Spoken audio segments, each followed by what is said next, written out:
Hello everyone, I am Mrs. Mohini Balke and I heartily welcome you to all in our class Social Success Point. Dear students, today we are going to start the first chapter of class 10 Geography, Resources and Development. Okay, so without wasting the time, let's start the study.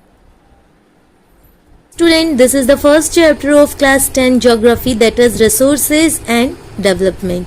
Okay, so first of all we will see that what is resource. Okay, so everything available in our environment which can be used to satisfy our needs. Everything available in our environment means resources are anything that has utility and adds value to our life. For example, air, water, food, plants, animals, minerals and metals means everything else that exists in nature and has utility to mankind is a resource. It has three conditions. The first is resources should be technologically accessible. Okay. Second, resources should be economically feasible. And third, resources should be culturally acceptable. Okay, technologically accessible means the technology needed to use the resource must be available so that we can extract it and make proper use of it. Okay, and second, economically feasible, it means we must have enough money to extract it and use it. And third, culturally acceptable, it means it must be accepted by the people. It must not disturb or hurt their sentiments, culture, surrounding, home, etc. So my dear students, resources are very necessary for us. Okay, and these are very necessary for our daily lifestyle, our different uses and our importances. Okay, and it has three conditions. The first is resources should be technologically accessible, means technology is the building base of our society. That's why the usage of resource should be implemented and accessed through various modern technologies. Okay, second is economically feasible, it means resources are directly related with the economical development, so a proper resource should be economically beneficial for both whom, the producer and the user. Okay, now third is culturally acceptable, it means as we know very well that culture is one of the most important part of our society which can manipulate our population. That's why resource should be also acceptable by our social cultures. Okay, so now it's clear कि everything available in our environment which can be used to satisfy our need is known as resource. Okay, and it has how many conditions? Three. First is technological accessible, second it should be economically feasible, and third culturally acceptable. Okay.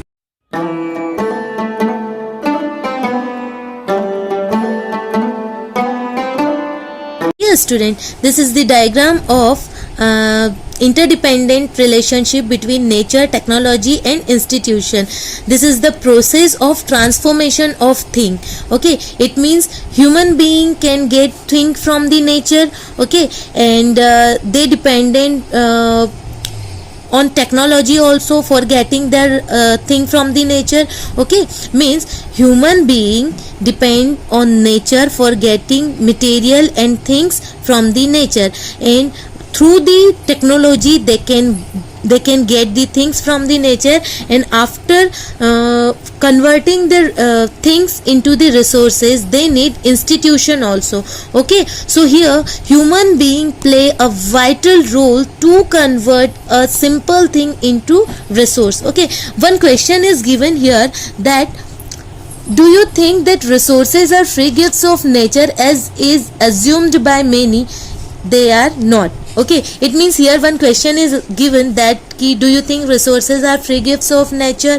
Okay, and answer also given that they are not. But I think sometime resources are free gifts of nature, because for example sun.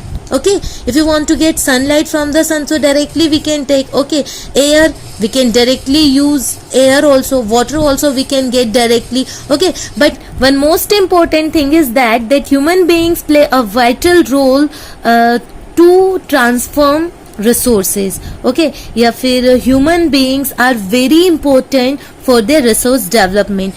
Why? Because human beings can be referred as a resource when their qualities like knowledge and skill are utilized for some purpose. For the development of human resource, investment in the form of health facility and education needs to be made. Human resources can be more important than any other resource because human resource is needed to utilize other natural resource. Are you getting my point?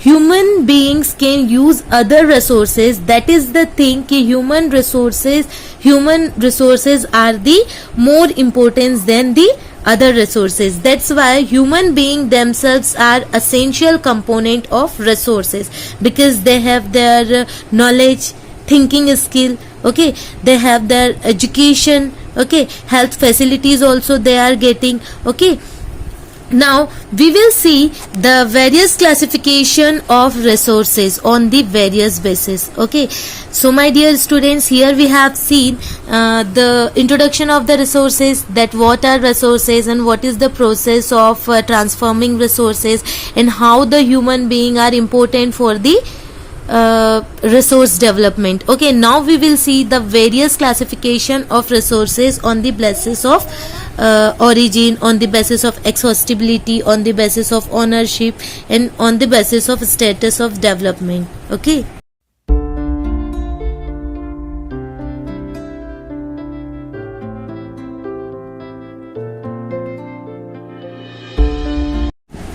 So my dear students, here we will see the types of resources on the basis of origin. Okay, and on the basis of origin there are two kinds of resources. First is biotic resources, second is abiotic resources. Okay, biotic resources means these are obtained from biosphere and have life.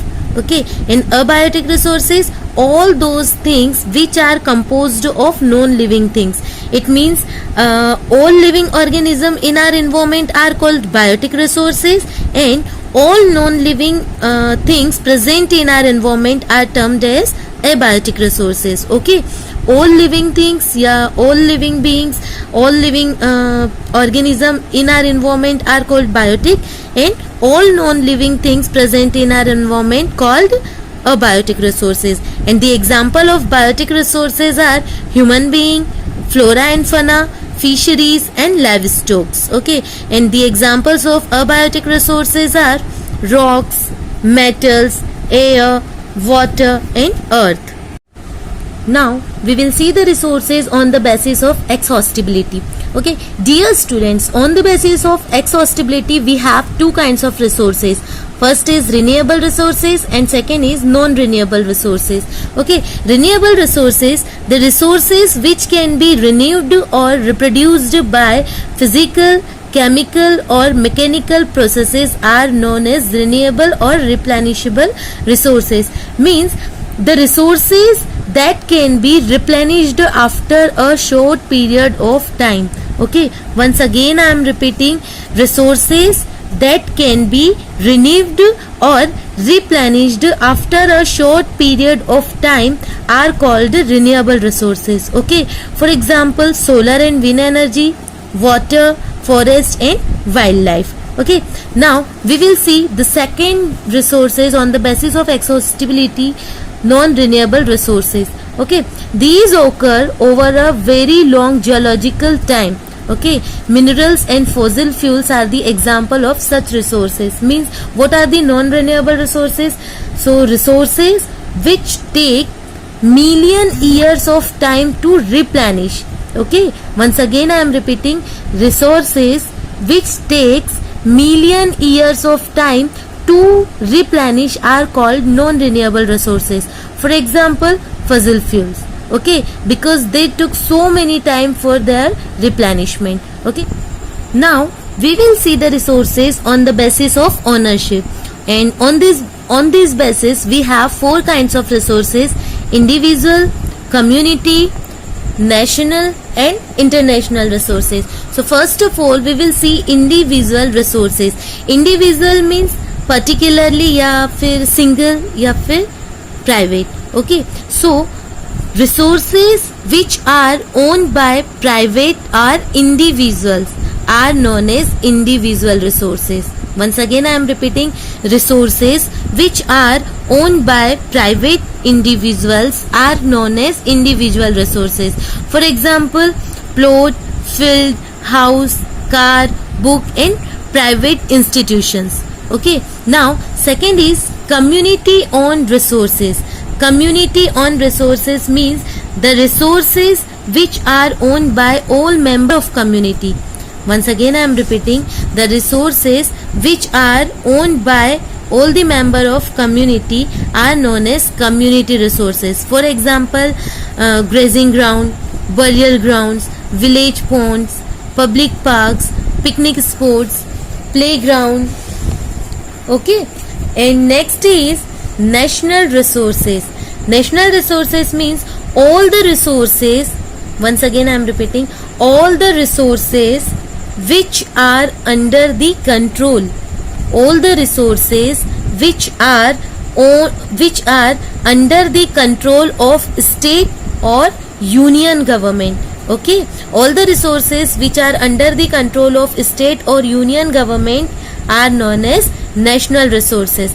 For example, all the minerals, water resources, forest, wildlife, land within the political boundaries and oceanic area up to 12 nautical miles. Okay, this is the measurement of land. Okay, and 1 nautical mile is equal to approximately 1.9 kilometer.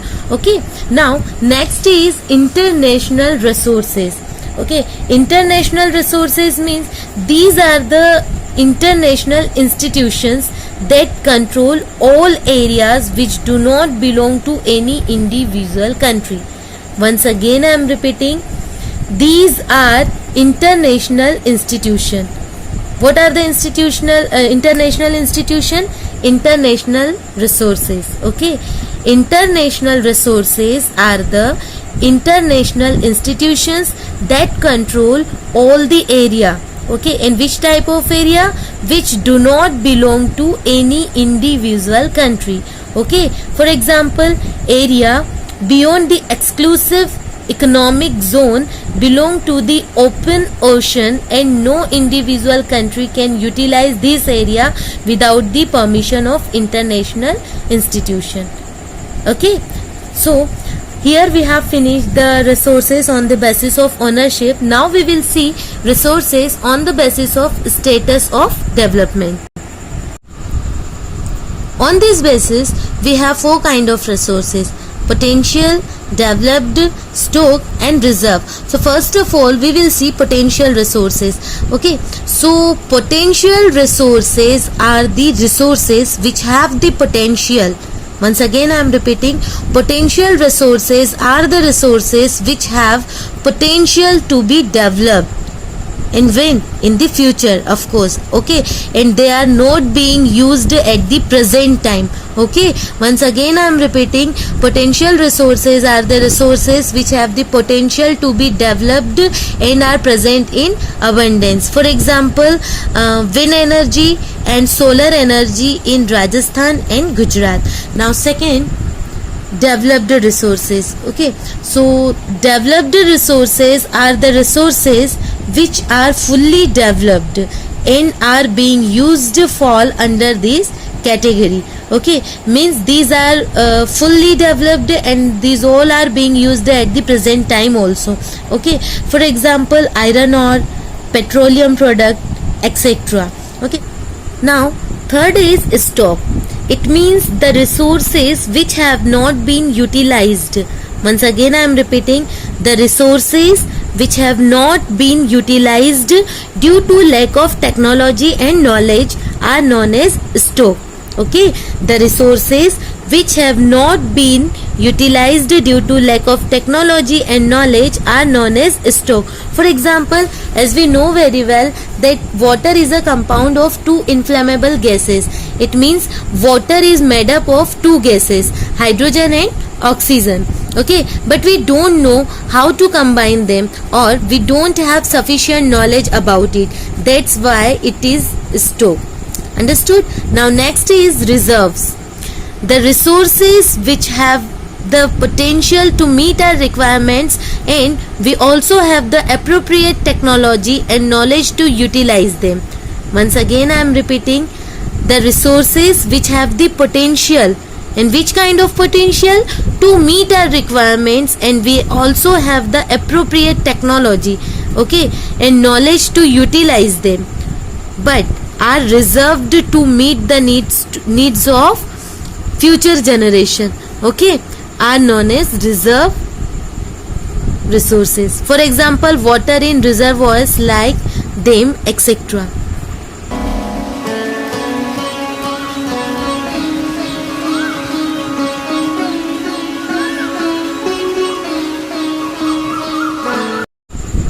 Now we will talk upon the third topic of this chapter, that is development of resources. Okay, dear students, resources are vital for human survival as well as for maintaining the quality of life. It was believed that resources are free gifts of nature. As we know very well that resources development means development should take place without damaging the environment, and development in the present should not destroy the ability of the future generation to meet their needs. Okay, it is our duty to ensure that all use of renewable resources are sustained, the diversity of life on earth is conserved, the population and distribution of rare and threatened species should be increased, damage to natural environment should be minimized, recycling of reusable goods should be increased, alternative resources used if made available, because people make use of varied resources with the help of technology. Some resources have to processed because it increases its utility. The consumption of resources increases with the development of technology, and on the other hand, discriminate use of resources has led to global ecological crises such as global warming, ozone layer depletion, land degradation and environment pollution. It's like here already given that human being used them indiscriminately. What human being used? Resources. Okay, human being used resources indiscriminately, and these led to the following major problem. Okay, first is depletion of resources for satisfying the greed of few individuals. Okay, depletion of resources means resource depletion is the consumption of a resource. Resource depletion is the consumption of resource faster than it can be replenished. Next is accumulation of resources in few hands, which in turn divided the society into two segments, and that is haves and have notes, or rich and poor. It means accumulated resources on the specific group of people divides the society into two segments. Okay, which one type of segment is rich and another type of segment is poor. Because of this, major resources carried by rich ones, which make the poor people suffer without any good resource for living. Okay, next is indiscriminate exploitation of resources has led to global ecological crises such as global warming, ozone layer depletion, environmental pollution and land degradation. Means indiscrimination exploitation of resources leads so many problems. So here we have seen that resources are very important for us, and resources play a vital role in our life. Okay, and these are really very important for us. Okay, but due to human being या फिर indiscrimination use of resources has led to numerous problem. And which kind of problem? These three problems we have seen. First is depletion of resources, second accumulation of resources, and third indiscriminate exploitation of resources. Which kind of three problems? Depletion of resources, accumulation of resources and indiscrimination exploitation of resources. Okay, these three are the major problem in front of us. Okay, so now one question is arising here ki what can we do for sustainable development?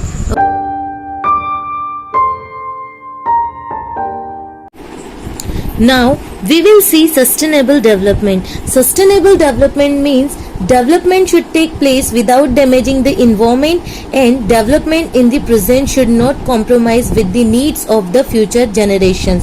It means that an approach to develop or grow by using resources in a way that allows for them to renew or continue to exist for others. Okay, means whatever resources we are using in the present time, okay, so we have to use resource in a proper way so that we can fulfill the future need also, and we can protect the resources for our future generation also. Okay, so question was that what should we do for sustainable development, and what can we do for the development of resources. Okay, so result of this, we have proper planning of resources, means we have to resource planning, because resource planning is essential for the sustainable existence of all forms of life. Okay, and sustainable existence is a component of sustainable development. Okay, and what is sustainable development? The need of resources should be fulfilled in our present also, and we have to protect the resources for the future generation and in our future use also. Okay, next we will see resource planning. Okay, but before starting the topic of resource planning, we will see the two topic, that is Rio de Janeiro Earth Summit 1992 and second Agenda 21. Okay, so first of all we will see Rio de Janeiro Earth Summit 1992. Okay,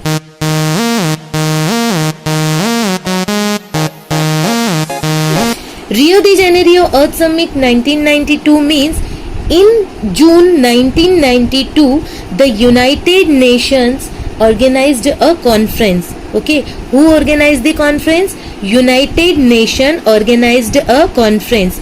Okay, and on which? On the environment. Clear?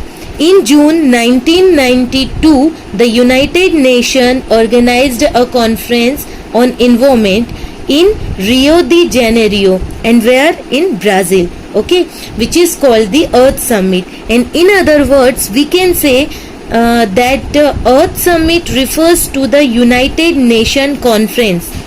Earth Summit refers to the United Nations Conference which was held in Rio de Janeiro in Brazil in June 1992. Okay, and it was the first international conference. Now, what was the purpose to hold this conference? So, the purpose of the Earth Summit was to address urgent problem of environment protection. Means whatever problem is coming, whatever problems are coming to protect our environment, so on that particular issues they have to discussed. Okay, and socio-economic development on the global level. Clear? So Rio de Janeiro Earth Summit 1992 means it was the first international conference where the 100 heads of states met to discuss upon the solution of environmental degradation. Okay, and this was held in Rio de Janeiro in Brazil, and when? In June 1992.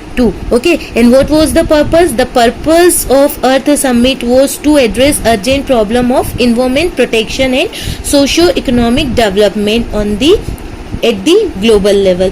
Okay, and in this conference how many states came together? 100 states came together. Okay, and why they came together and why they met in Rio de Janeiro in Brazil? They came together to discuss upon the environmental issues and their conservation. Okay, they also have examined the relationship between human rights, population, social development, women and human settlement. Because of the Earth Summit, many important treaties and conventions were concluded. For example, as like Rio Declaration on Environment and Development, then Agenda 21. Okay, one more thing is that why they adopted Agenda 21? They adopted Agenda 21 for achieving sustainable development in 21st century. Okay, next is Convention of Biological Diversities, then Forest Principles, and Framework Convention on Climate Changes. Okay, these all measures they have taken for recovery the environmental degradation. Okay, so what is Rio de Janeiro? It was the first international meeting which was held in June 1992 in Rio de Janeiro in Brazil, and in this conference more than 100 heads of states came together for discussing upon the issues on socio-economic development and environmental degradation, so that they could get the measures, and they could discuss the measures on environmental degradation, and they protect the environment. Okay, and what was the result of Rio de Janeiro Earth Summit 1992? The result of this conference was Agenda 21. Okay, they adopted Agenda 21. And what is Agenda 21? Now we will see. Okay.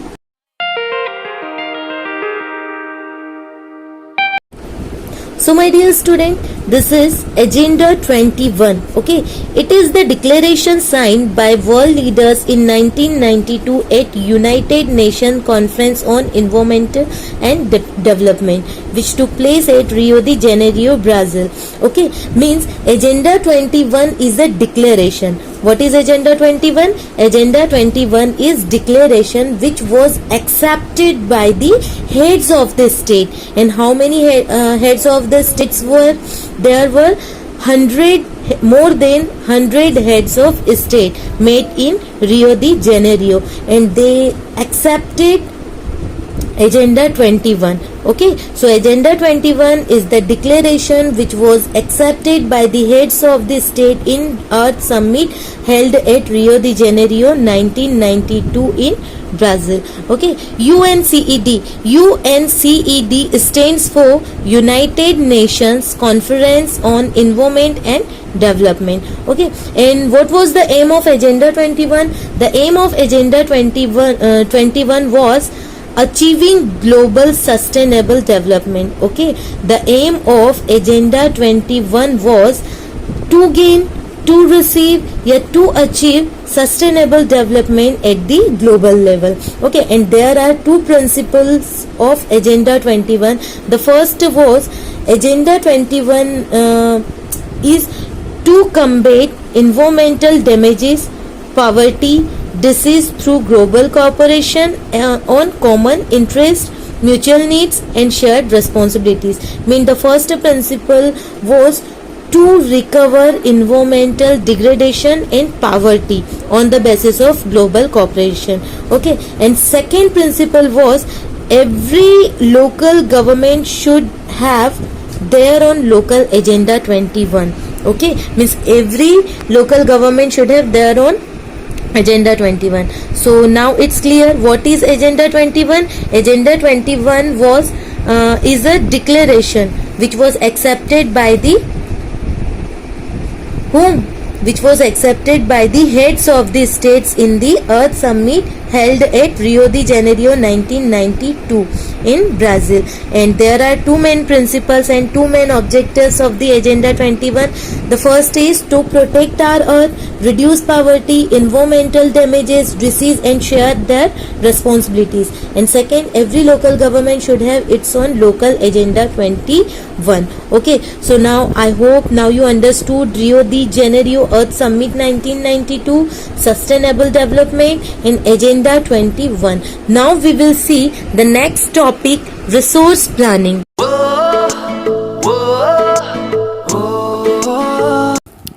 Resource planning. It is the judicious use of resources. Resource planning becomes more important in a country like India, where resources are not distributed properly. For example, many states are rich in minerals and deficient in other resources. For these, we will see two examples. In Jharkhand, okay, Jharkhand is rich in minerals, but there is a problem of drinking water and other facilities. Same, the another state, Arunachal Pradesh. Arunachal Pradesh has plenty of water, but lack of other development because of lack of resources. So these types of discrimination can be reduced or completely vanished with proper planning of judicious use of resources. Okay, so resource planning is really very judicious use of resources.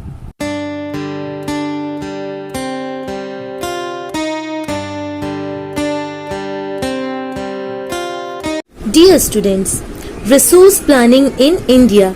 Okay, as we know very well that resources can contribute in proper development only with a good planning, keeping the technology, skills and institution in mind. Okay, and it is a complex process which involves three processes.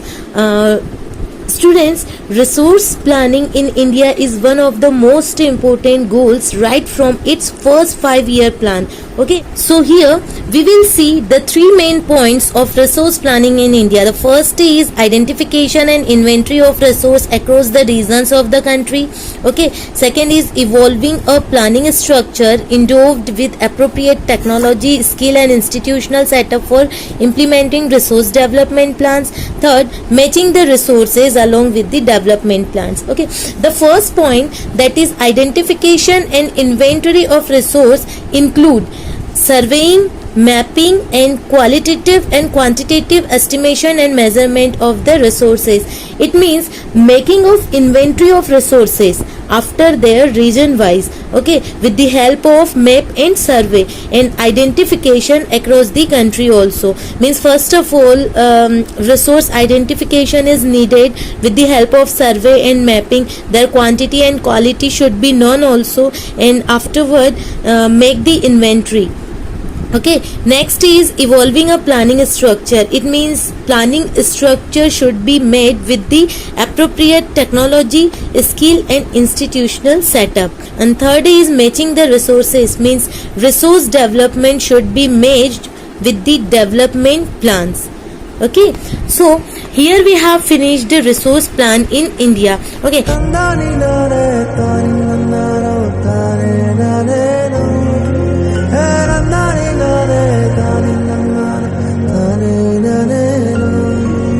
So my dear students, here we will see conservation of resources. Resource conservation is management of use of natural resources to provide the maximum benefit to current generation while maintaining capacity to meet the needs of the future generation.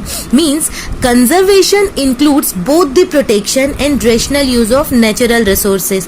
Okay, as we know very well that resources are very important for us, and resources play a vital role in humans' life, but irrational consumption and overutilization of resources, means overuse of resources, create many socio-economic and environmental problem. Okay, and to overcome these problem, resource conservation at various level of important. Okay, it means if we want to could benefit by the resources in our future, so definitely we have to conserve the resources. Okay, sustainable development is required here.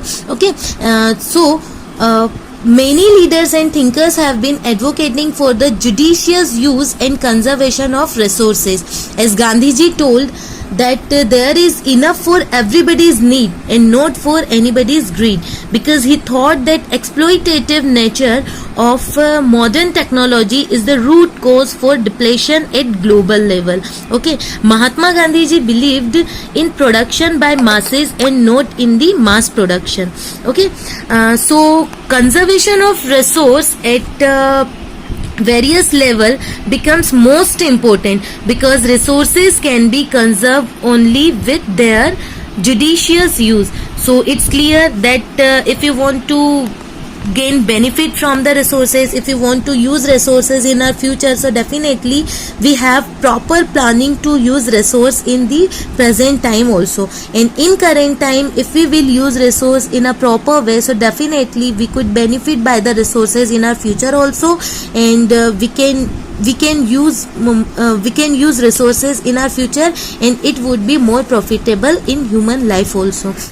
So my dear students, here In this video, we have studied about the definition of resource, various classification of resources, resource planning in India, conservation of resources, Rio de Janeiro Earth Summit 1992 and the result Agenda 21. Okay, and in our next video, we will talk about the remaining topics, land resources and soil as resources. So, thank you and have a nice day.